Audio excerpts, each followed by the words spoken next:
Well, that is what Trump said.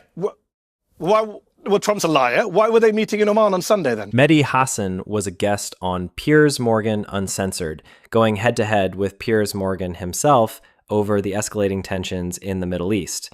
We're talking Israel, Iran, and unfortunately, the United States now being pulled in. We're going to watch some of these clips from Mehdi Hasan on Piers Morgan's show, and I'll break down my thoughts along the way. Let's dive into this together. It's a conversation that really needs to be heard. Well, joining me now is Mehdi Hasan, the editor-in-chief at Zateo News. Mehdi, great to have you back on Uncensored. Last time you came on recently, we reached agreement over what is going on in Gaza. I concurred with your view that it was now crossing almost every line, and wasn't just my view, the view of former Israeli prime ministers, of allies of Israel, and so on. But we have a separate situation here. And I'm just curious, I've seen what you've been saying publicly about this Israel attack on Iran.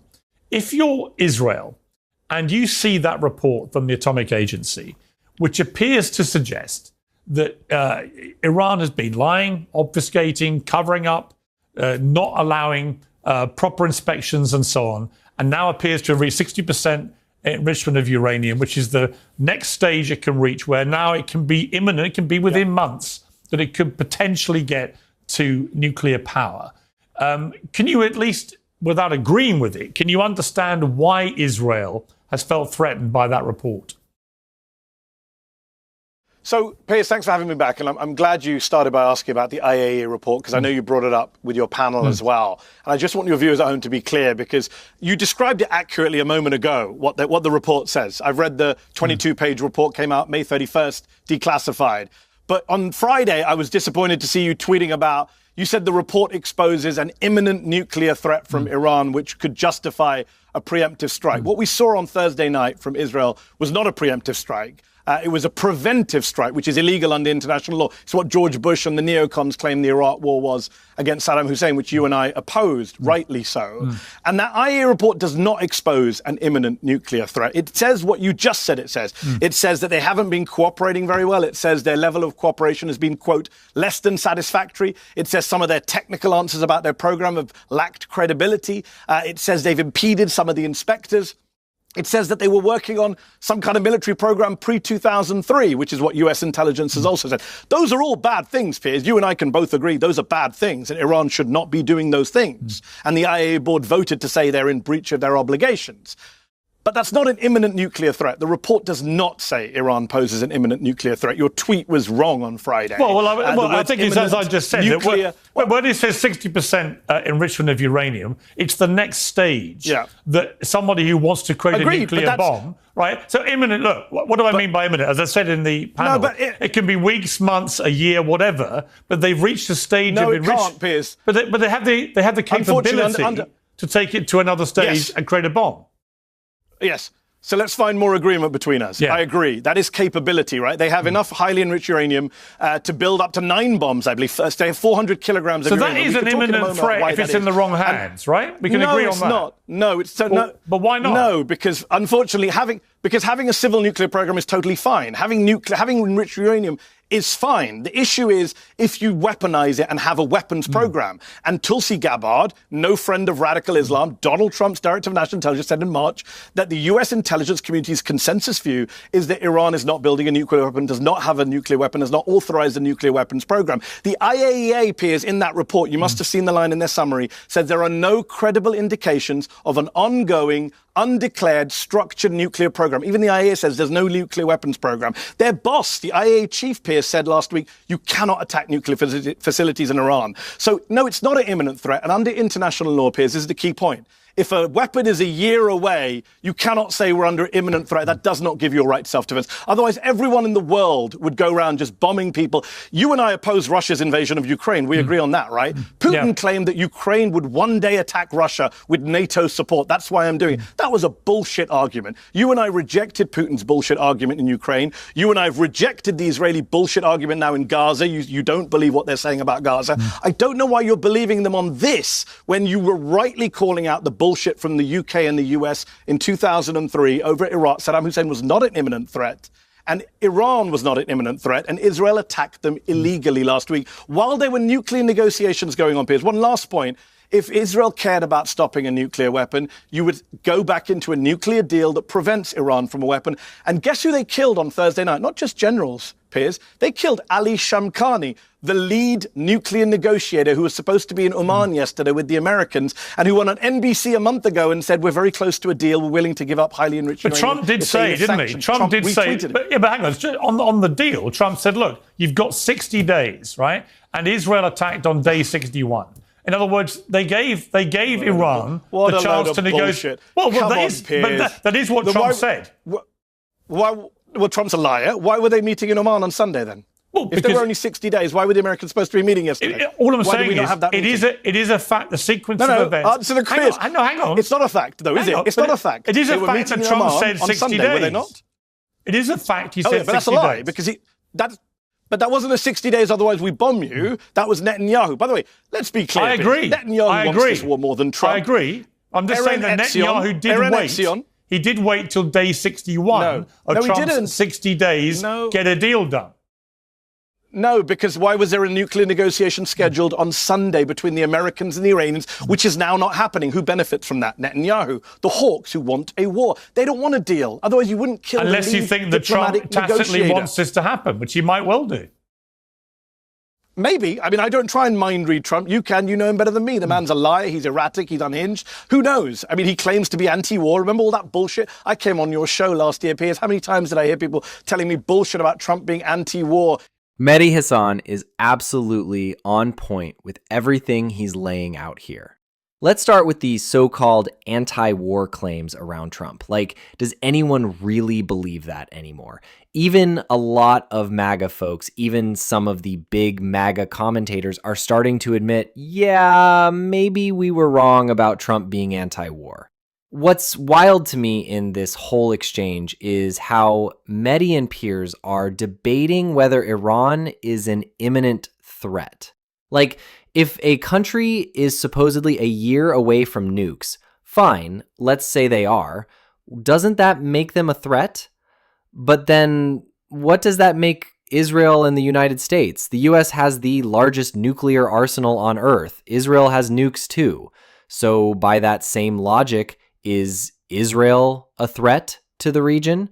Is the US a threat to the whole world? They already have the weapons. They're not a year away. They're locked and loaded right now. And just to be clear, I don't think any country should have nukes. Mehdi even gets into that shortly, but it's pretty rich for the United States and Israel to play the role of nuclear gatekeepers while also being the only countries that have invaded, bombed, and destabilized half the planet in the last few decades and still get called the good guys. Went to Michigan and said, I won't get involved in a war in the Middle East. And here we are now, several hundred people dead in Israel and Iran, completely preventable conflict, done with Trump's blessing. And as I say, if you're worried about highly enriched uranium, blame Trump, right? He tore up the nuclear deal in 2018, Piers. In 2018, Iran was enriching uranium at what percentage? 3.67%. And the IAEA said, yep, we verify it. We have no complaints. We verify that Iran is in accordance with this deal.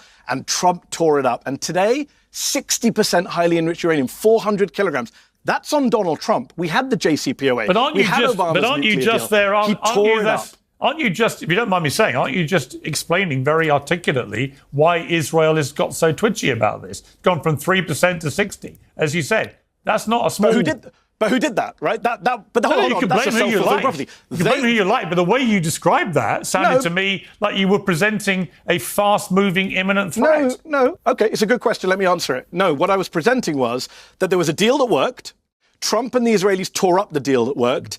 Now Iran is definitely, you and I have already agreed, that they have potential to be closer to a bomb today than they were in 2018. So the solution is not then to go to war and increase the chances of Iran rushing for a bomb.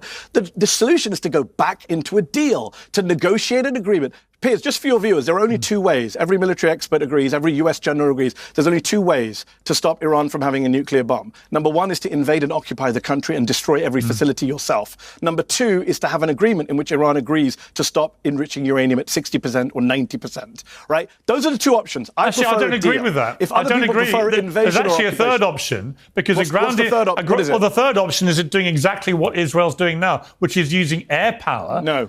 controlling the skies over Tehran and using intelligence gathered by Mossad, apparently, reportedly, and using specific intelligence to target specific commanders, scientists, and nuclear sites. I mean, that's the third option. Well, that's not a third option because it doesn't stop the nuclear program. All it does is delay it. And in fact, have you spoken to any military people? Be honest, Mehdi. Have you spoken to any military? I've got 2 former British Army colonels in my family. I ran this past them earlier. Both of them thought this was justified, right? Who are the military commanders you've talked to who do not think this is justified? Admiral Mike McMullen, chairman of the Joint Chiefs of Staff under George W. Bush, said there's no way you can get rid of Iranian nuclear program without boots on the ground. And by the way, you know who said on Friday? The Israel's own national security advisor said on Friday, there is no kinetic solution to this. Air power cannot do this, right? Because some of their facilities are underground. Because scientists who killed can be replaced, right? You cannot end Iran's nuclear program via bombing. And by the way, Israel tried this before in 1981. They always hold it up as some great example. They bombed Saddam's nuclear facility in Osirak. Everyone who studied that since, nuclear scientists, weapons experts, say that actually that didn't delay Saddam's bomb. It accelerated Saddam's interest in nuclear weapons. He actually launched a covert nuclear program at another site over the next 9 years till obviously the Iraq invasion of Kuwait, right? So put yourself, Piers, you asked me a question at the beginning. It was a great question. Put yourself in Israel's shoes. We should always have empathy for whoever it is, enemies, allies. Let me ask the question back to you. Put yourself in the shoes of an Iranian official sitting in Tehran today who looks at a map of the region and sees Israel with nukes, Russia with nukes, Pakistan with nukes, India with nukes, nuclear-armed America next door in Iraq. Wouldn't you want nuclear weapons? I'm against nukes. Yeah, but if you're the regime, Mehdi, if you look at, Mehdi, you wouldn't dispute. Would you not think it's rational to have nukes? My response would be this: you wouldn't dispute that Iran's tentacles have been fueling for a long period of time Hamas, the Houthis, Hezbollah, and I presume you wouldn't also dispute that the tactical attack on Hezbollah through the pages, 3,000 of them targeted in a very precise way, that has led to Hezbollah basically throwing the towel in and saying we're not going to get engaged in this war with Iran, which is a very significant moment in this whole war, I would argue. If your question is, has Israel degraded Iran's supports abroad, its proxies, 100%. But that's irrelevant to the rightness or wrongness of this. I'm asking you to put yourself in the position but all those proxies want to kill Iranian Israelis, government. Right? So that's why I think that Israel has a right. Let's not get... Well, as you've agreed, Israel's doing much of the killing right now. But let me just ask you this. Again, Ukraine gave up nukes, got invaded.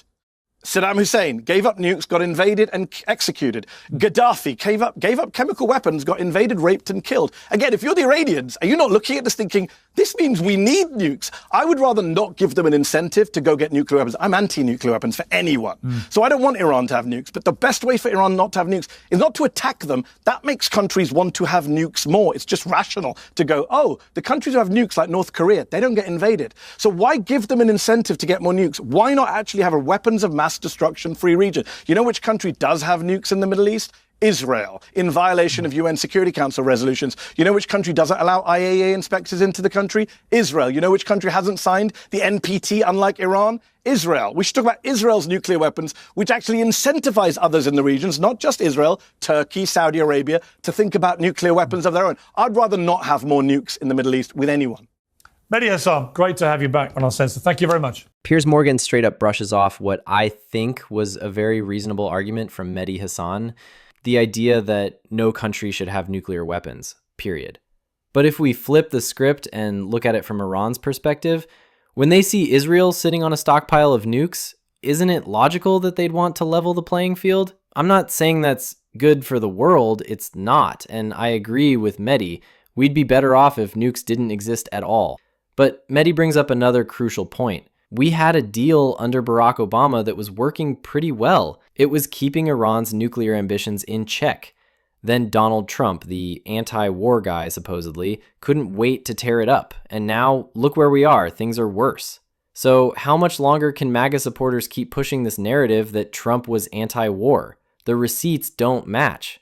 Anyway, I want to hear from you. What did you think of what Mehdi Hasan said on Piers Morgan Uncensored? Do you side more with Mehdi or with Piers Morgan on this one? Piers definitely tried to talk over him a lot, but Mehdi still managed to get some solid points in. Drop your thoughts in the comments, hit that like button, and subscribe if you haven't already. I'm Polyscope, and I'll catch you in the next one.